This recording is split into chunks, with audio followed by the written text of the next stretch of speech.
goodness. It shouldn't be killing you, but no. All right, I will entertain a motion to table this to the next meeting. I make a motion, we table this issue to the meeting by the 8th. Second. We have a motion on the table to table 9K. We have a motion granted by Mayor Pro Tem Grant to table, seconded by Councilmember Salazar.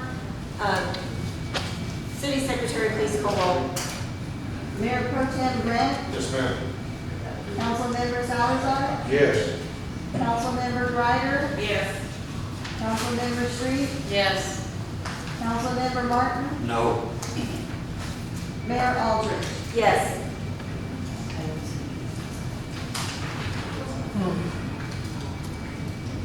Nine L, discussion and possible action on resolution R 2021-737, authorizing the mayor to enter into a community development block grant CDBG program cooperation agreement with the County of Bear, State of Texas, for U.S. Department of Housing and Urban Development Community Development Block CDBG and home grants funding.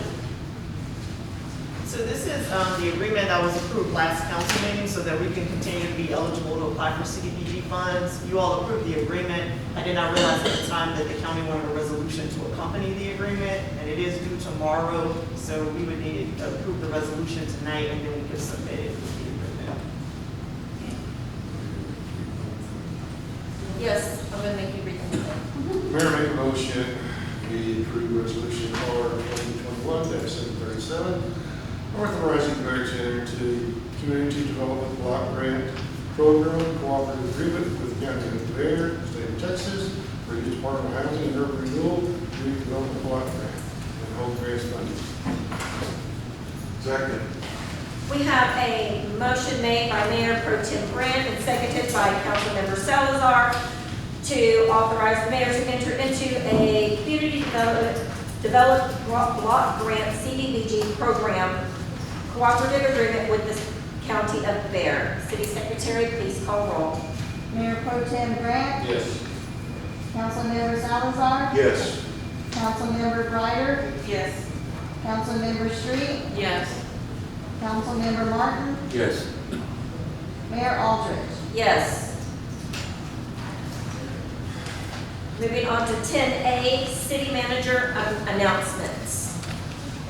So this, the only thing I have today is to remind everyone we're having our annual 4th of July event from 5 to 10 p.m. on the 4th. Parking is free until 6 p.m. After that, it's $5 a carload. We do have 4 committed vendors for the event. We will not have a live band as planned, but we will have a DJ that was going to perform the entire time to include streaming for the fireworks show. So everything has been secured and taken care of for that event. There will not be any alcohol served. We were not able to secure an entity willing to get the TABC license to do that. So it will be a non-alcoholic event, family friendly. There's still no outside food or drinks. So we encourage everyone to come and participate in that. So far, we have secured $13,500 in sponsorships. So we're still working on hoping a few more come in. That's all I have. All right. We'll move on to 11A, request announcements by mayor and council members for items to be placed on future agendas and announcements of city events and community interests. Councilmember Salazar. I just got a couple of things I need to say. I don't have anything for our agenda. Memorial services for Jan Russell, Saturday, 12 o'clock, at Alabama Night Methodist Church. Also, a volunteer at the Senior Center, Charlotte Turdon, lost her husband, which is a real good friend of mine, just this past weekend. Charlotte's been a big help with Meals on Wheels over there up in the senior section. Well, my friend Don lost his life last week. And one final one, Margaret Zotz, the administrative secretary to Owen Toscano at East Central Independent School District. She was there for many years, 11 days after her retirement, she passed away just this past week. So condolences to all those families that worked real close with me. Margaret Zott's husband worked with my father at AO. You know, they retired out of AO. The Russell family, of course, helped the city out a lot with its committees. And here again, Charlie will go there. So, yeah, we gotta look out for one another because, we're falling by the wayside. Yes, sir. Councilmember Greider. The gentleman earlier, I didn't catch his name, the one about the drainage that's sparkling in Ackerman. Carlos Galvez. Okay. And I noticed earlier when we were, Director I was talking about, the assessment was gonna be like half and half, correct? For the drainage assessment. Okay, so do we know if this is on the sparkling in Ackerman is on the first assessment or? So the way it's broken up, the first assessment is them to look at all of the drainage in the city. And then the second part is just to do like televising of the culverts and the drainage ditches. So when they give us that first half, it should include an assessment of the entire city, Okay. just minus. So then we'll know where it falls then, okay. And then, my other thing was, we did talk about, last meeting, the mayor brought up, about Jenke, and then we had another individual, John, came in about Jenke and Hedgewick. I know we were talking about getting another bid for another engineering, firm. Are we gonna wait to see, I think we're seeking bids. Yeah, no, we went out, Public Works went out shortly thereafter and did some improvements to Jenny that we could do in-house. And so Okay. that was taking care of the specific complaint we had last meeting. We're going to this one, it's going to do a little bit. Oh, okay. And, the only other thing I have to say is just everyone needs to be safe, 4th of July weekend, be safe, that's it, thank you. Councilmember Grant. Addressing this situation here at Sparkling, there's a couple of places now, a lot of this is going to get addressed when it gets redone. But this one particular place, it doesn't go all the time. And having been an officer out here, and still being an officer, I think there's times when maybe a little common sense would prevail. If you have to park your car in a foot of water to get out to walk up to your house, and there's a perfectly paved street up there, even though it has a no parking sign, they get that. Maybe sometimes a little bit of leniency or common sense should be put in place to allow someone not have to wade through water to go to their house. I mean, there's no fast, hard rule about no parking signs.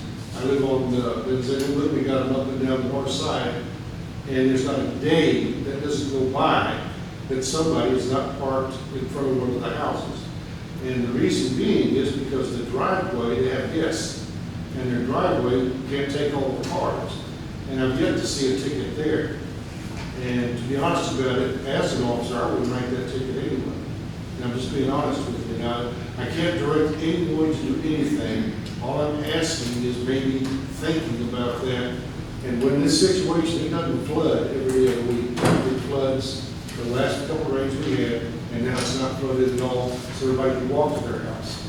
But when something like this occurs, maybe just use a little common sense and say, hey, you know, we're going to let them sit there for a day or park for a day because they don't have to wait to their house.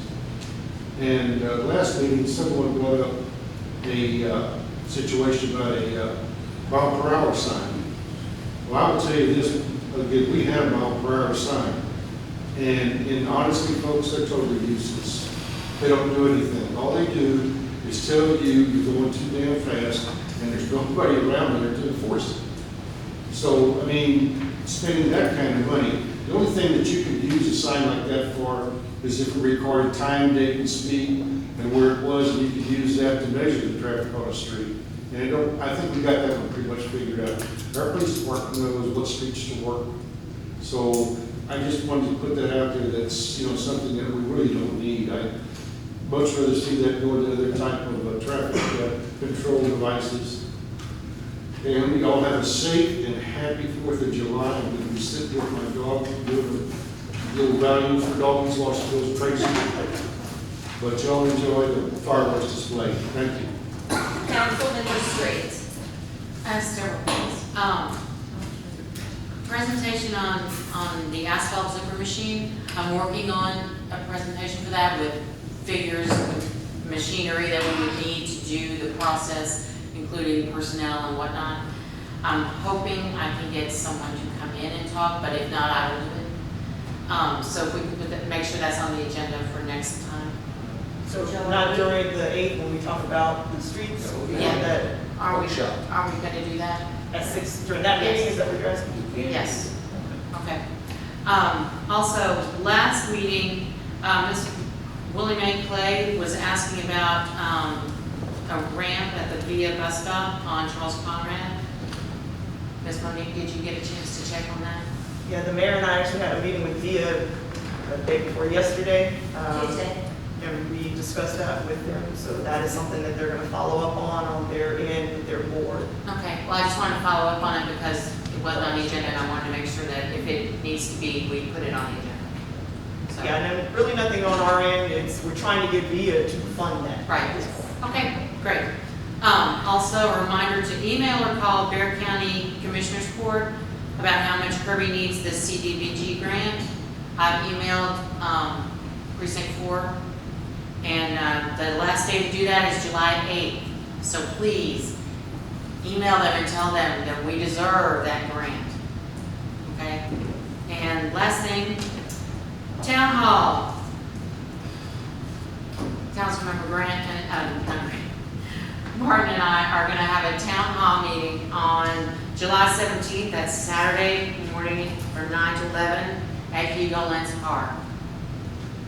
Bring your questions and we will answer them to the best of our ability. Okay? Everybody have a happy 4th, be safe.